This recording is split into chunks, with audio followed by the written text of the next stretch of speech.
Greetings and welcome. In our video today, we're going to talk about the BSG simulation, which is the business strategy game. Currently, we are in year 14 of the simulation, and these are the results for the year 13 of the simulation. So I've just been given the logins at the moment so that I can help them get better. We are company D in the simulation, and you can see our scores here. We have an overall score of 60. We have 1 bonus point, and in this year, which is year 14, I'm going to try and make our company perform that better, maybe get to position 2 of the simulation, get to the rank 2 of the simulation. So first things first, I'm going to go to the decisions. I'd already made a draft in the decisions, so I'm just going to take you through the draft that I'd already made. So under compensation and training, before making any decisions in the BSD in all these departments, it's recommendable to go through the CCE report or to go through the industry reports of the simulation before making the decision. So under the scoreboard, you can see that us company D are actually at the lowest, and you can see maybe you have the investor expectation score 72. You can see team A, which is leading, has 118 as the investor expectation score. That's the scoreboard. When you go to the EPS, which is the earnings per share, return on equity, and the stock price, you can see that team A had for year 11 up to year 13. You can see in year 13, team A, which is the leading team, had 8.37, whereas team D, which is our team, had 2.68 in year 13. So we're just trying to increase all these in this round so that we can have a better score and a better rank. When you go to the credit rating and image, you can see that in year 13, the leading team had a credit rating of A, and for us, we had a B minus. Then when you go to the bonus point hours, okay, you can go to the industry overview too.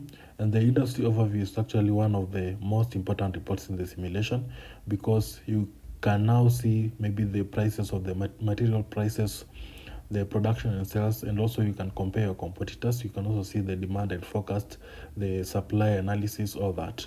So it's very, very good to go through the reports before making any decisions. Then we have the financial statistics, which is not that important. Then we have the celebrity price and trends, whereby you can check maybe how people are bidding for the celebrities to work for their companies. So that's all. Also, the most important report that you need to go through is the CCE, which is the comparative competitive report. It's a very important report because now here is where we draw our decisions for the simulation. Company D is here, and we are in North America market. You can see in year 13 we were selling our products at 89.50.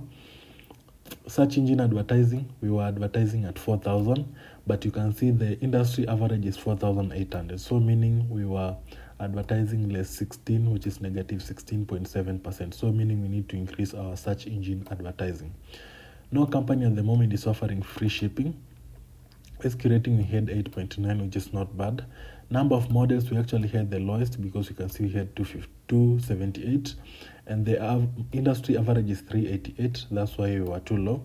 Also, when you go to the brand advertising, you can see that we were advertising our products, brand advertising of 10,000, but the industry average is 17,100. This is just but in the North America facility. Maybe let's go to the Europe Africa. Under the Europe Africa, you can see also the search engine advertising was very, very low because the industry average was 4,800 and we had 4,000. Also, the brand advertising in the Europe African market was 10,000 for our team, but the industry average was 13,900.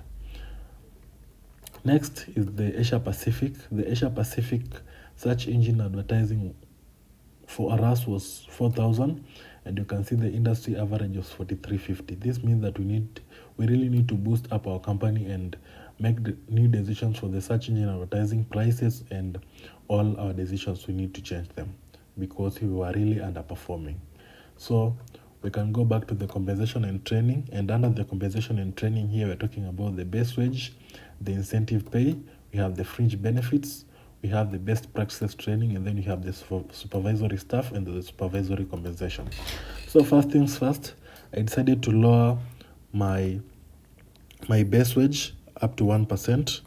And the reason why I lowered my base wage is to increase productivity and also to have competitiveness in the company. Next is the incentive pay. And in this simulation, I did not offer any incentive pay at the moment because we are not really making good profit at the moment. Also, for the fringe benefits, I did not make any decisions for the fringe benefits for all our 3 facilities that are open. Remember, we have 3 facilities: North America, Asia Pacific, and the Latin America facility. Down here we have the best practices training, and for the best practices training I decided to increase all of them to the maximum, which is 7,500 for all the 3 facilities that are open. Next is actually the supervisory staff, whereby I decided to use the ratio 40:1 for all our 3 facilities. Lastly but not least, you have the supervisory compensation, whereby I decided to use 1% also for all our 3 facilities. Next is the branded production, and under the branded production, here you're talking about the superior materials, number of models. We're also talking about the enhanced features and styling and the TQM, and also you need to have a check on your SQ rating in the simulation. So in this round, or in this year, superior materials for the North America facility, I decided to give it 40% so that we can have 60% as the standard materials we are using. Remember, it's recommended that you should have 55 to 60% under the standard materials that you are using in the simulation or in a particular branded production project. Next is Asia Pacific. Also, I used 40, and Latin America, which is a new market, a new facility that have just opened in this round, I used 100. Under the number of models, I had North America to the maximum, which is 500, and also Asia Pacific to the maximum, which is 500. And this number of models will help us in diversifying in the product offering, or it also increase the demand in the company.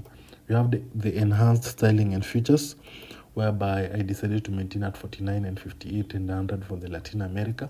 And then the TQM I maintained at 0.5 for the 3 of them. And you can see the projected SQ rating for all our facilities is 8.2 for all of them. So you need to have the same SQ rating for all the 3 facilities. So 8.2, 8.2, and lastly 8.2. Down here, you can see the demand that's needed, the total branded production needed in year 14, which is 10,000. And then down here is now where we are now focusing on producing. So North America facility produced 5,000, Asia Pacific to produce 6,000, Latin America to produce 500. If you add this all, you'll get something around 11,500, and this is more of 10,000 by 1,500. The 1,500 on top is just to prevent stocking out in the company. So that's all about branded production. If you have any questions, you can just text me on my email or WhatsApp number, and I'll sort you out.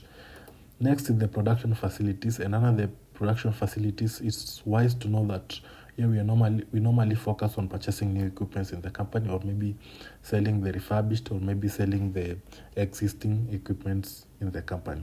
So at the moment, I just decided to buy 500 only for the Latin America facility, which is still new in the market. And also under option C of purchase of special equipment to increase SQ rating by 1 star, I gave it a yes. So that's all about the production facilities. Next department is actually the distribution and warehouse. And under the distribution and warehouse, here we normally balance the branded distribution, this on top here. We normally balance it so that we can control shortfall and we can have surplus in the company. So you can see for the North America, we have 639 surplus, 115, 192, and 425. We don't want to have any shortfall in any warehouse in the company. So we normally balance these warehouses so that all of them can get enough products. Down here you have the inventory clearance, and it's very, very good to clear inventory. So for the North America warehouse, I decided to clear 100%. Europe, Africa, I decided to clear 75%. Asia Pacific, I decided to clear 100%. And lastly, Latin America, I decided to clear 100% of the inventory. Next is the internet marketing. But remember, internet marketing works the same as the works in hand with the wholesale marketing. So we shall start with the wholesale. Wholesale to prices, if you can be keen, I really increased our prices from 64 to 74 for the North America, 70 to 79 for Europe, Africa, Asia Pacific 63 to 77, Latin America 71 to 80. Also under the brand advertising, I decided to increase our budget for the brand advertising, and you can see that for the first one I gave it 18,000. For the second one, which is the Europe Africa, I gave it 14,000. For the third one, which is Asia Pacific, I gave it 13,500. And lastly, for the Latin America, I decided to give it 12,500 as the brand advertising. Mailing rebate, we shall just maintain the same for all our facilities. And then the next is the delivery time. And on the delivery time, we shall just maintain 2 weeks for all of them. Retailer support, I also decided to increase, so that actually I increased in all the departments or all the facilities. And down here we now have the competitive assumptions. Also you need to make decisions for them, but I'll make them as the last part in the simulation. Next is back to the internet marketing. And now the internet marketing, it's good, you should know that the retail price should exceed the wholesale price by 40%. So it should be standard 40%. Actually, as I've said, the retail price should exceed the wholesale by 40%. So it should be 40% all along. And that's how these decisions came up there. Search engine advertising, I maintained all of them at 4,000, and also I did not offer any free shipping because our company at the moment, there is no competitor in the market who is offering free shipping. So I just maintained that way. Next is the private label operations. And then for the private label operations, we normally focus on superior materials and the enhanced selling of features. It really works the same as the branded production, but remember that you need to beat the global minimum SQ rating. So you can see our SQ rating is 5.3 for all our facilities. And we also want to sell products in the private label, using the private label. That's why you can see that I made some decisions here so that we can have some pairs to sell in the private label. Also, for the price offer should be, you have been told that the price offer must be at least $10 below the average wholesale price. So I checked the report, which is the comparative report, and come up with these decisions here. Next is the celebrity endorsements. And now the celebrity endorsements, it's really good to know that you should spend on some celebrities so that they can market your products, and you should also come up with a contract offer, and you should have an offer priority. So based on the other companies' competition in the last round here, I decided to come up with these decisions, offering 6,005 for the three celebrities that are open at the moment. And also for the ranking, I ranked according to the AP, which is the performance of the celebrities. So you can see Bronco Mars has 100% or has 100. That's why I gave him an offer priority of 1. Steph Caraway has 95. That's why I gave him 2. And lastly, Samuel Jackson has 60. So that's why I gave him an offer priority of 3. Also, you need to have a spending cap, and for year 14, I gave it 18,000 for the celebrity endorsements. Next is the corporate citizenship. And now the corporate citizenship, use of recycled boxing and packaging, I gave it a yes. Energy efficiency, I decided to give it 500. Charitable contributions, I gave it 1% of the pre-tax profit. Ethics and training or enforcement, I gave it a yes. Improved working conditions for our workers. And the institution of a supplier code of conduct, also I gave it a yes. Lastly, but not least, is now the finance and cash flow. And another finance and cash flow here is now where all the magic happens, because this is how we normally increase our credit rating. So I took a 10-year bank loan of 80,000 to finance our company activities. and also repaid a loan of 120,000 at 6.7, which is the interest rate. So that's how we came up with these decisions. The projected cash balance at the end of year 14 is 14,545, which is not really a bad number.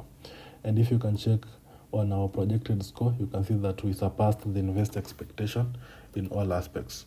You can see our earnings per share is 6.18 and our investor expectation is 4.00. Return on equity is 31.7% and the investor expectation is 24.0%. Credit rating is A minus and also the investor expectation is A minus. Image rating is at 83 and the investor expectation is at 75. Net revenues, you can see we have 740,993.